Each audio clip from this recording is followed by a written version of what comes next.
estamos de vuelta aquí en las Gansas, en la red, y Gansa ya llegó un momento importante. Solemne.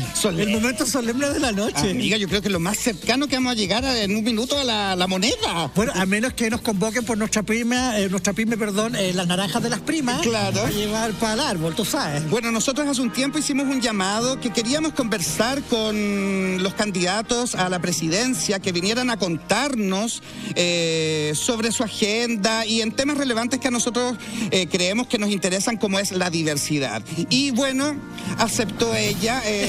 Está aquí. No la invitamos a tomar once, eso sí. No.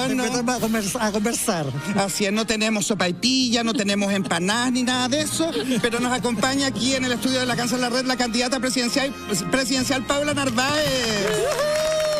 Bienvenida. Muchas gracias. Oye, buenas noches. Muchas gracias por la invitación. ¿Viste la música que pusieron para tu presentación? Como de entrando a la moneda. Sí. Puede que sea ahí un augurio, ¿cómo se dice? ¿Quién sabe? Así, bueno, muchas gracias por haber aceptado la invitación. Eres la primera. Ojalá que vinieran todos. Que no les dé miedo, ¿ah? Que no les dé miedo. Claro. Paula aquí no le dio miedo, ¿cachai?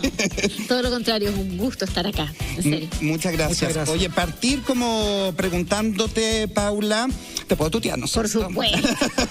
¿Tú puedes decir Pauli? Paula, ¿cómo, ponte tú, nosotros como diversidades, como disidencias, hace un rato como que venimos un poco como que nos dicen, no, nosotros estamos con ustedes, estamos hablando de otros candidatos y presidentes y todo, estamos con ustedes. Históricamente. Pero al momento de, no es así. ¿Por qué en este minuto nosotros deberíamos creer en general a los candidatos presidenciales que están con nosotros con la diversidad, que quieren legislar a favor de nosotros? Bueno, es una súper buena pregunta, porque en realidad lo primero... Para no ser autorreferente, sino que más bien hacer un análisis del rol que ha tenido el Estado en términos de visibilizar la diversidad, las diversidades y las disidencias. El Estado durante muchísimo tiempo, en vez de ser un garante de derechos humanos de todos, todas y todes, ha sido un reproductor de discriminación, tanto activa como pasivamente. Y ese rol de reproductor de discriminación ha significado, ¿no es cierto?, la desprotección de miles de personas. Entonces el Estado lo primero que tiene que hacer frente a esto es reconocer que tiene que tener un rol activo para superar las discriminaciones. Y lo primero entonces es reconocer que tiene un rol como activamente para cambiar las cosas, pero al mismo tiempo hacer un reconocimiento a la existencia de la diversidad. Porque esto yo lo he aprendido en el trabajo con los grupos de disidencias sexuales, en el caso de nuestra candidatura, porque tenemos un grupo programático que se ha vinculado con las organizaciones y que ha establecido un programa de trabajo en torno a este tema, y en las conversaciones con ellas, hemos de alguna manera analizado en profundidad lo que ha significado esta crisis de reconocimiento de los proyectos de vida y de las identidades. Y que al haber esa enorme crisis de reconocimiento, se coarta la posibilidad del desarrollo de los talentos, de las vidas en plenitud. Y eso hay que corregirlo de plano. Ahora, en términos de experiencia concreta, yendo a tu pregunta de por qué tendrían que las disidencias creer que realmente uno se va a involucrar. Bueno, en concreto, por lo menos en lo que a mí me ha significado mi trayectoria política, he trabajado muy de cerca con las organizaciones de la diversidad sexual por dos proyectos de ley muy importantes, que no son lo único, pero que son muy importantes, como fue la Ley de Identidad de Género y como fue el proyecto de ley de matrimonio igualitario. Ambos... Que está ahora siendo discutido. Exactamente, que está avanzando en el Senado. Y la Ley de Identidad de Género, que fue promulgada en el actual gobierno, pero que fue tramitada en su mayoría en el gobierno anterior de la presidenta Bachelet. Sí, y que es una ley sumamente perfectible. Absolutamente. Le faltan muchas cosas. Vamos a ir para allá. O sea, ese es un piso. Lo que hoy día tenemos en materia de Ley de Identidad de Género específicamente es un avance significativo.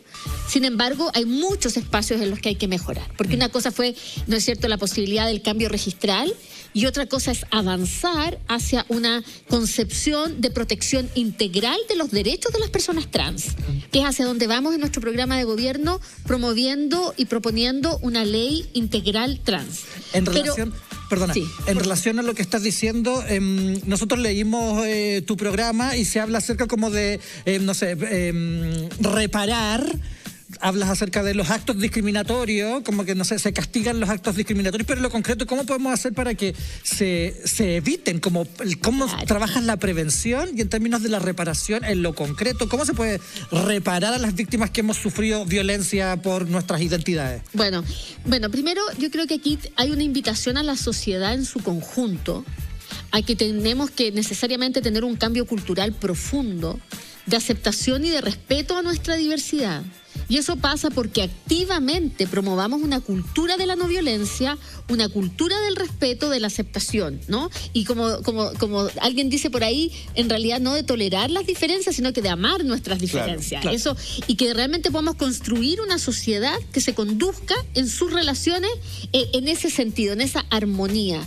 Sin embargo, sabemos que siempre pueden haber dificultades, ¿no es cierto? Y que pueden haber experiencias de violencia y de vulneración de derechos. Frente a eso, el Estado tiene que tener una actitud, ¿no?, de sanción de esas conductas. Hoy día tenemos una ley antidiscriminación, pero que necesita ser mejorada en términos de la capacidad real del Estado para implementar la ley. Esto ocurre con esta ley y ocurre con otras, como por ejemplo las vinculadas a violencia de género, donde pasa exactamente lo mismo. Existe la ley, siempre perfectible, claro, pero el momento de la implementación es muy importante. En mi diálogo con las organizaciones de la diversidad sexual se me planteaba muy directamente que entienden que tengamos esta visión como de promoción de derechos y de respeto de derechos, pero ¿cómo hacemos que realmente se garanticen? Y desde nuestro punto de vista, nosotros necesitamos fortalecer la institucionalidad pública en torno a esto. Nosotros necesitamos tener una visibilidad desde el punto de vista de la agenda política y de la institución que se hace cargo para enfrentar las políticas públicas en esto y ser exigible a todos los ministerios, a todos los sectores, que se respeten estos principios de no discriminación, claro, y que se lleven a la práctica en seguridad pública, por ejemplo, en salud, en educación, en trabajo. Y para eso necesitamos armar esa institucionalidad. Y yo propongo claramente que, por ejemplo, el Ministerio hoy día, ¿no es cierto?, de la Mujer y Equidad de Género, en realidad lo pasemos a llamar Ministerio de las Mujeres, Equidad de Género y Diversidades, ¿no? De manera de tener una institucionalidad pública, que no es solo un cambio de nombre, sino que también tiene que ver con las funciones asociadas a eso, para garantizar que se implementen las medidas que estamos tomando. Claro. Entonces, es un cambio de verdad significativo de parte del rol activo del Estado por la protección de los derechos, por la promoción de los derechos, pero también por la sanción y reparación cuando se han vulnerado. Que se escucha bonito todo. Sí. Mañana no va a pasar nada, nunca más nada.